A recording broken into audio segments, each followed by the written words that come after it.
معرفت کی دنیا کے معزز دوستوں، میں ہوں سیدہ شہزادی اور آپ تمام دیکھنے اور سننے والوں کو معرفت کی دنیا میں خوش آمدید۔ ناظرین گرامی، امام مہدی علیہ السلام کا ظہور موسم گرما میں ہی ہوگا، کیونکہ احادیث میں یہ بات واضح طور پر بیان کی گئی ہے کہ آپ علیہ السلام 10 محرم بروز جمعہ کو ہی ظہور فرمائیں گے۔ 10 محرم کا دن ہی تھا جب آپ کے جد امجد حضرت امام حسین علیہ السلام کو زمین کربلا پر 3 دن کا بھوکا اور پیاسا شہید کیا گیا، لہٰذا امام مہدی علیہ السلام اسی دن ظہور فرمائیں گے۔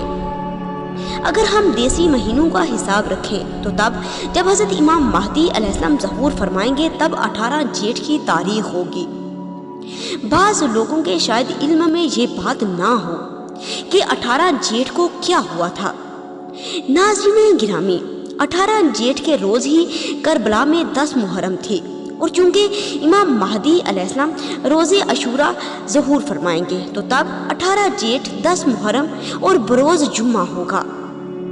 آپ قیام فرمائیں گے اور جن لوگوں نے آپ کے خاندان اطہار پر ظلم و ستم ڈھائے، آپ ان کو چن چن کر قتل کر دیں گے اور زمین پر ایک کافر بھی نہیں رہے گا۔ اللہم صلی علی محمد و آل محمد وعجل فرجہم اجمعین۔